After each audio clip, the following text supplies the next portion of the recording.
बोलती पुस्तके. ज्यांना वाचनाचा नाद त्यांना बोलती पुस्तके घाली साद. आमचं चॅनल सबस्क्राईब करा आणि सबस्क्राईब करायला इतरांनाही सांगा. नमस्कार श्रोते मित्र हो. बोलती पुस्तके सादर करीत आहे ज्येष्ठ लेखक जयवंत दळवी लिखित कादंबरी अभिनेता. प्रकरण दुसरे. त्या काळात मनू काही वेळा रेखाकडे जायचा. त्यावेळी तिच्याजवळ बसून तिच्याशी बोलण्याचा, तिला अगदी जवळून पाहण्याचा योग आला होता. तिच्यात एक प्रकारचं पुरुषी सौंदर्य होतं. बरेच मोठे टपोरे डोळे आणि मुळातच काजळ भरल्यासारखे काळे. शरीर थोडंसं उफाड्याचं, छाती नजरेत भरेल अशी. तिची चालण्याची बसण्याची ढबही वेगळी होती. सारं काही ती मुद्दाम दाखवते आहे असं वाटायचं. तिच्या तुलनेत शिवानंद खूपच नेमस्त वाटायचा. त्याच्याकडे पाहिल्यावर वाटायचं त्याला बायकोत रस असावा, पण तिच्या शरीरात तेवढासा रस नसावा. मनू त्यांना पुन्हा पुन्हा भेटला, पण या भेटी गाठीचा कुणावरही फारसा परिणाम होत नाही असं म्हणताच त्यानं तिथं जाणंच बंद केलं. एक दिवस असा येईल की मंजुनाथ तिच्याकडे पाठ फिरविल. रेखाचं प्रकरण शेवटी संपुष्टात येईल असा मनूचा कयास होता आणि कालांतराने तो खराही ठरला. खूप वर्षांनी रेखाला प्रथमच दिवस गेले. मुलगी झाली, शारदा. अंगा खांद्यावर खिळू लागली आणि मंजुनाथचं येणं जाणं विरळ झालं. मंजुनाथला एके ठिकाणी अधिक वेळ काढणं जमत नाही. रेखाकडे जाणं येणं कमी होताच मनूला आनंद झाला. वाटलं तो पुनश्च उर्मिलेमध्ये रममान होईल, पण तसं झालं मात्र नाही. त्या काळात मनू वारंवार उर्मिलेच्या घरी जायचा. मंजुनाथनं हिल साईडला बंगला घेतला होता आणि तो एकटाच बंगल्यात राहू लागला होता. अदनमधनं उर्मिलेकडे यायचा, पण त्याचं उर्मिलेविषयीचं आकर्षण कमी झालं होतं. त्यामुळे आधारासाठी मनूलाच अदनमधनं तिच्याकडे जावं लागे. पुढं पुढं तर मंजुनाथचं तिथं जाणं येणं एकदमच कमी झालं. मनू मार्फतच तो तिला निरोप पाठवी. अनेकदा पैसे सुद्धा मनूच पोचवीत असे. पूर्वी ती धबधबा सुरू हवा तशी घळघळीतपणे बोलत बसे. खूप हसत असे. हावभाव अभिनय करीत बोलण्याची तिला सवय होती. तिचं हसणं तर विलक्षण होतं, म्हणजे प्रमाणाच्या बाहेर हसते आहे असं वाटायचं. पण अलीकडे अलीकडे ते सगळं ओसरू लागलं होतं आणि विशेष म्हणजे तिचं मूळचं देखणं रूप खराब होऊ लागलं होतं. आता तर ती बरीचशी कुरूपतेकडे चुकली होती. मुख्य म्हणजे ती विलक्षण काळवंडली होती. गालाची हाडं वर आली होती. डोळे आटलेले विहिरीसारखे खोल गेले होते. मनू तिला भेटायला गेला की ती येऊन समोर बसत असे, पण पूर्वीसारखी बोलत नसे किंवा हसत नसे. मांडीवर हाताची घडी घेऊन स्वस्थ बसून राही. तिला तिच्याकडे बराच वेळ पाहिलेलंही आवडत नसे. तशी जाणीव व्हायची. नजर टाळण्याकडे तिची धडपड असायची. मनूला वाटत होतं उर्मिलेनं आपल्या कामात मग्न असावं, पण तिला काही कामच नव्हतं. ती एकटीचं जेवण करायची. अनेकदा काही करीतही नसे. पावाचा लोफ आणलेला असे, तो संपेपर्यंत 2-2 स्लाईस कॉफीत किंवा दुधात बुडवून खायची. क्वचित कधीतरी भात करायची. भात आणि दही. उर्मिलेनं पुन्हा स्वतंत्रपणे रंगभूमीवर उभं राहावं म्हणून मनूनं खूप प्रयत्न केले, पण काही जमलं नाही. एकतर उर्मिलेचे दीर्घकाळ रंगभूमीशी संबंध तुटले होते. नवीन नवीन कलावंत पुढे येत होते. जुने जुने मागं मागं पडत होते. उर्मिलेचं नाव तर संपूर्णपणे विस्मृतीतच गेलं होतं. मंजुनाथशी लग्न झाल्यानंतर त्यानं तिला नाटकात काम करायला बंदी केली होती. तिनंही राजी खुशीनं रंगभूमीला रामराम ठोकला होता. 5-6 वर्ष अशी गेली आणि हळूहळू सगळेच रंग उडत गेले. रंग उडताहेत हे कळलं सुद्धा नाही. शेवटी शेवटी तर तिचा आत्मविश्वास ढळत गेला. स्वस्थ बसण्यापलीकडे आपल्या हातून काही होणार नाही असं वाटू लागलं. अगदी अलीकडे तिला पोटाचे विकार सुरू झाले होते. विचारानं तिची पचनशक्ती बिघडली होती. थोड्या थोड्या वेळानं पोट दाबत बसायची. मध्यंतरी एकदा मनूचंच नाटक रंगभूमीवर येणार होतं. त्यात एका निवृत्त नटीचं काम होतं. त्यानिमित्तानं उर्मिलेनं पुढे यावं, तिला उभारी मिळावी असं मनूला वाटत होतं. ते काम उर्मिलेनं करावं म्हणून त्यानं खूप प्रयत्न केले, पण त्याला यश आलं नाही. सुक्या लाकडाला पालवी कुठून फुटणार असं ती म्हणाली. तिची आणि मंजुनाथची महिनोन महिने गाठभेट नव्हती. सर्व दृष्टीने विचार केला तर त्यानं तिला टाकली होती असा त्याचा अर्थ होतो.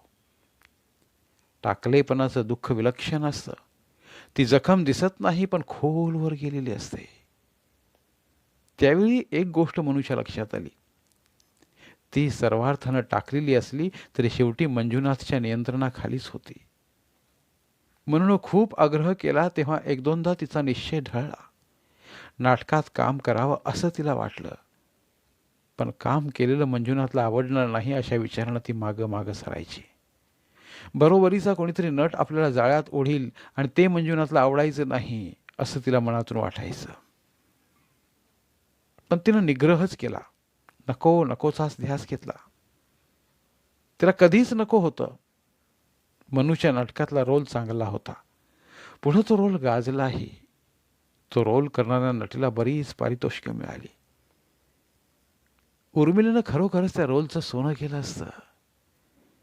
पारितोषिकं मिळवली असती. पुन्हा एकदा खूप वर्षांनी प्रसिद्धीच्या झोतात आली असती ती. पण तिला काहीच नको होतं. मग शेवटी वहिनी तुम्ही करणार तरी काय असं म्हणून निर्वाणीचं म्हणून विचारलं. ती विचार करीत बसून राहिली. मध्ये एक दोनदा डोळे उचलून तिनं मनूकडं पाहिलं आणि तशीच शांतपणे बसून राहिली. मी मंजुनाथशी बोलतो, त्याची परवानगी मी काढतो असं मनू म्हणाला. तिनं टाकलेल्या अवस्थेत असताना नाटकात कामं करावी की करू नये हे सांगणारा मंजुनाथ कोण असं मनूला वाटलं. तरीही तो मंजुनाथची परवानगी काढीन म्हणाला. ती म्हणाली, नको. का का नको? त्याने हो म्हटलं तरी त्यांना ते आवडायचं नाही. पुरुषी संशय जागा होईल. मग तुमचा काय करायचा विचार आहे? खूप वेळ ती काही बोलली नाही, पण विचार करते आहे असं वाटलं. मग म्हणाली,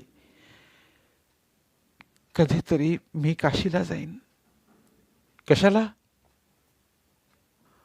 पांढरं सुडकं नेसून मुंडन करीन आणि तिथे विधवांच्या मेळाव्यात राहीन. मनूच्या काळजावर निखारा पडला. अरे रे रे, माझी उर्मिला विधवा. तो एकदम गहिवरला. तिथं 2 वेळ जेवायला मिळतं. उरलेला वेळ देवकृत्यात घालवायचा. विशेष म्हणजे इथलं सगळं विसरायचं. वहिनी, हा पलायनवाद आहे. असला तर असे ना का? तिला कसल्याही वादात रस नव्हता. पण ते बोलणं तिथंच थांबलं. त्यानंतर वर्षभर तरी लोटला असावा. मनूलाही तिथं फेऱ्या मारायला फारसा वेळ मिळाला नाही. मनू वर्षभरात 2-4 वेळा तिथे गेला होता, पण पुन्हा काशी यात्रेची आठवण निघाली नाही. तिनंही काढली नाही. मनूनही तो विषय काढला नाही. तिनं काशीला जाण्याचा विचार कितपत गंभीरपणे काढला होता याची त्याला कल्पना नव्हती. पण ती कल्पना बोलून गेली तेव्हा मनूला ती भयान वाटली होती. उर्मिलेला माहेरचं कोणी नव्हतं. तिचं लग्न झाल्यानंतर 1 वर्षानं तिची आई कॅन्सरनं गेली. पण सासरची माणसं होती. रमाबाई होती, रेखा वहिनी होती. विशेष म्हणजे विशिष्ट नात्यानं बांधलेला मनू होता. असं असताना तिनं काशीला जायचा विचार करावा आणि त्यातही विधवेसारखं मुंडन करून आयुष्य घालवण्याचा विचार करावा याचं त्याला आश्चर्य वाटलं होतं. तेवढंच दुःखही झालं होतं. आणि आज मंजुनाथकडून ती अचानक बेपत्ता झाल्याचंही कळलं मात्र. आणि कसा कोण जाणे मनूच्या मनात संशय आला. हिला कोणी ठार मारून नाहीशी केली असेल का? यात मंजुनाथचा हात नसावा ना? या संशयाला त्यानं जरासा सुद्धा थारा दिला नाही. अगदी झटकून टाकला. गेले 8-10 दिवस मंजुनाथ इथं नव्हता. आपला संशय येऊ नये म्हणून तो इथं राहिला नसेल का? त्या 8 दिवसात तिला कोणी उचलून नेली असेल जबरदस्तीनं आणि मुंडकं तोडून कुठेतरी जंगलात फेकून दिले असेल. मनूच्या कण्यातून विलक्षण भीती सळसळून गेली. छे छे, हे शक्य नाही. ती आपण होऊनच कुठेतरी गेली असणार. कदाचित येईल परत. मंजुनाथ चमत्कारिक नजरेने त्याच्याकडे पाहत होता. मनूला कळत नव्हतं तो कोणत्या नजरेने त्याच्याकडे पाहतोय. मनूला संशय आलाय याचा त्याला संशय आलाय का? मग असा संशय करून नजरेने तो का पाहतोय की आपल्यालाच असा संशय येतोय? याला काशीचं सांगावं का? क्षणभर म्हणून विचार केला.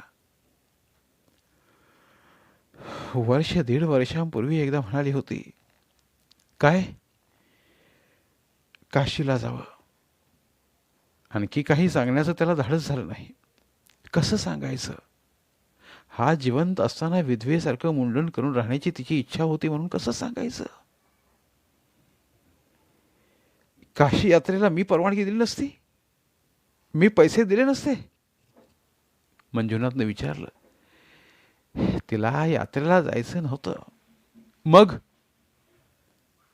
तिथं मठात विधवा बायका राहतात मुंडन केलेल्या, तिला तिथं विधवा म्हणून राहायचं होतं. कारण ती आयुष्याला वैतागलेली होती. कारण कारण तिच्या आयुष्यात काय होतं? ती कुणाची बायको नव्हती, कुणाची आई नव्हती. हे वाक्य आयुष्यात प्रथम ऐकल्यासारखं तो मनूकडे पाहत राहिला. त्याने एकदम मान झिडकारली आणि आपलंच काहीतरी चुकलं असं भासवलं. माझंही चुकतं मनू. त्या क्षणी मी काय करतोय हेच मला कळत नाही, तो वैतागानं म्हणाला आणि एकसारखी मान झिडकारीत राहिला. रेखा वहिनीशी तुझं मी काही बोलण्याचा प्रयत्न केला तर मला मध्येच तोडत मंजुनाथ म्हणाला, ते जाऊ देत, त्यातनं मी कधीच मोकळा झालोय. हे मनूच्याही कानावर आलं होतं. त्यातून शेवटी शिवानंदासारखा चांगला सच्छील माणूस ऐन तरुण वयात देशोधडीला लागला. मंजुनाथ सुटला म्हणून रेखा वहिनी हादरली नाही. ती चांगली खमकी निघाली. तिच्या लेखी काही झालेलंच नाही. ती पूर्वीसारखी स्थिर राहिली आणि अविचलित. शारदा वयानं वाढत होती. तिचा विस्तृत भालप्रदेश मंजुनाथ सारखा दिसू लागला होता आणि मंजुनाथचे घारे डोळेही. रेखा वहिनी धंद्याचं बघते आणि आरामात राहते. शिवानंद क्वचित कधीतरी घरी येतो, पण येतो तेव्हाही नशेत असतो. असा पडतो की कुठल्या तरी फर्निचरचाच भाग बनून जातो, निर्जीव. मग उर्मिला वहिनीला निघून जायला तत्कालिक कारण काय घडलं असेल? त्याच्या जीवनात कौशल्या टिप्पणीस आली म्हणून? मनू फिल्म मॅगझिन्समध्ये येणारे गॉसिपिंग अदनमधनं वाचत होता. कौशल्यबद्दल लिहून येत होतं, पण खरं काय ते त्याला मंजुनाथच्या तोंडून ऐकायचं होतं. आपल्याला मंजुनाथ बनवून खोटं काही सांगणार नाही असंही त्याला वाटत होतं, पण बराच वेळ मंजुनाथ काही बोलला नाही. उठून आत गेला आणि व्हिस्कीची ट्रॉली घेऊन बाहेर आला. अंधार पडत होता. त्यानं 2 ग्लास भरले. एक मनूच्या हाती दिला आणि मग बराच वेळ आपल्या हातातला ग्लास वाटोळा फिरवीत राहिला. मग बोलू की नको अशा मनस्थितीत असताना एकदम म्हणाला, ही कौशल्या मला वाटतं माझ्या आयुष्यामधली आता शेवटची. This is a final episode.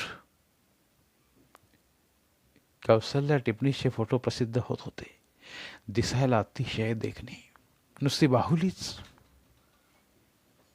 तिला चित्रपटात काम मिळणार अशा बातम्या येत होत्या. प्रत्यक्षात ती पाचगणीच्या ब्ल्यू पर्ल क्लिनिकमध्ये नर्स होती. मेंटल स्ट्रेससाठी मंजुनाथ 10 दिवस या खाजगी क्लिनिकमध्ये येऊन राहिला होता. तेवढ्या काळात ती मंजुनाथच्या प्रेमात पडली. मंजुनाथपेक्षा 10 एक वर्षांनी लहान असावी, पण दोघांच्याही मनात तो प्रश्न चुकूनही आला नाही कधी. ती सिनेमात काम करणार म्हणून विचारलं. छे रे, ती परफेक्ट हाऊसवाईफ आहे. तिला अभिनयाचीही आवड आहे. पूर्वी कुठं कुठं हौशी नाट्य संस्थांतून कामं केलेली आहेत तिने, पण तेवढीच. लग्न करून नवऱ्याला सांभाळण्यासाठीच ती जन्माला आली. उर्मिला वहिनी ही तशीच जन्माला आली होती ना? म्हणून न राहून चटकन विचारलं. याच शब्दात नाही, पण अशाच अर्थाच्या शब्दात मंजुनाथ काहीतरी उर्मिले संबंधी बोलला होता 7-8 वर्षांपूर्वी. त्याला निश्चितपणे आठवलं. अशी तुलना करता येत नाही रे. कौसल्या जातिवंत नर्स आहे. एखाद्याची जीवापाड काळजी घेणं, सेवा करणं हा तिचा धर्म आहे. मला वाटतं माझी ती उत्तम काळजी घेईल. मला अशा स्त्रीची गरज आहे. नर्सही काम करणार? छे, त्याने एकदम झटकून टाकलं. नोकरी करायची काय गरज? तिने सुखात घरी राहावं, माझी तैनात राखावी. मनुष्या लक्षात आलं. बोलता बोलता मंजुनाथ उर्मिला बेपत्ता झाली हे विसरून गेला होता. नाहीतरी मीरा घरी नव्हतीच. मनू एकटाच घरी होता. त्यानं बराच विचार केला. काशीला जाऊन यावं का? उर्मिला भेटली तर काय झालंय ते तरी कळेल. कदाचित तिचं मन वळवता येईल. ती परत येऊ शकेल. तिनं मुंडन केलं असेल तर केस वाढतील. काही झालं तरी तिला परत आणायचीच अशा निग्रहानं तो काशीला गेला. जाताना त्याच्या मनात एक विचार होता. लग्नाच्या वेळी उर्मिला इतकी सुंदर दिसत होती की ती त्याला मिळाली असती तरी हवी होती. अजूनही ती चांगली राहिली, सुखात वाढली तर पूर्वीसारखी देखणी दिसू शकेल. मीराच्या बरोबरीने तीही राहू शकेल का? का नाही राहू शकणार? असाही एक विचार त्याच्या मनात आला होता. तो विचार फारसा टिकला नव्हता, पण येऊन गेला होता हेही खरंच. काशीला 8 दिवस तो सर्व मठांतून फिरला. सर्वत्र दयनीय अवस्था होती. विधवांचा तो जमाव बघून करुणा येत होती. कोण कुठून आली होती याचा पत्ता नव्हता. सगळ्याच विधवा होत्या की त्यातल्या काही विधवांना सवलती आहेत म्हणून विधवा होऊन आल्या होत्या ते कळत नव्हतं. माथ्यावर पांढरा शुभ्र पदर घेतला असला तरी काही जणींचे 8-8 दिवसांचे केस वाढले होते. काही जणी एकमेकीवर खेकसत होत्या, भांडत होत्या. अन्नासाठी तर अक्षरशः मारामाऱ्या होत होत्या. भूक आणि हवरटपणा यांनी कहर मांडला होता. त्यातल्या काही तरुणी होत्या, पण त्या तरुण दिसत नव्हत्या. सर्वांवर म्हातारपणाचे शिक्के बसले होते. काही जणी सुख शांतीसाठी आल्या असतील, पण कोणीही सुखी नव्हत्या आणि शांतही नव्हत्या. कोणीतरी एखादी कोपऱ्यात बसून रडताना दिसे. कुठेतरी एका घोळक्यात काही जणी एकमेकींच्या वाढलेल्या झिंज्या खेचत होत्या. एक जण पाठमोरी दिसली. 7-8 मांजरांना मांडीवर घेऊन डडीवाळपणे दूध घालीत होती. त्याच एका कृत्यात तल्लीन झाली होती. ती उर्मिला असेल का? तिनं पदर तोंडावर खाली ओढला होता आणि मान खाली घातली होती.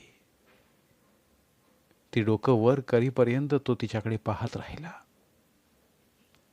ती उर्मिला नव्हती, नसावी.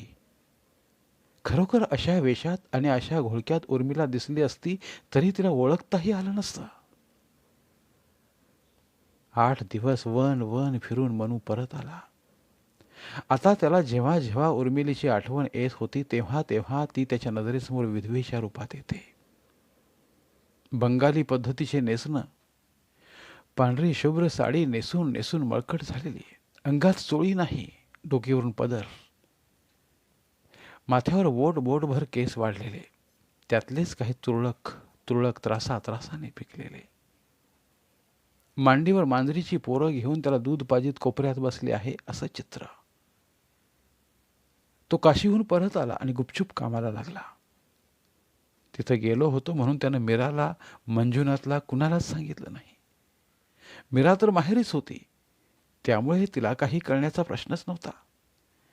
पण परत आल्यावर मंजुनाथने विचारलं, 8 दिवस कुठे गेला होतास? मीराच्या माहेरी जाऊन आलो. चटकन थाप मारून तो मोकळा झाला. धन्यवाद. उर्वरित कादंबरी पुढील भागात.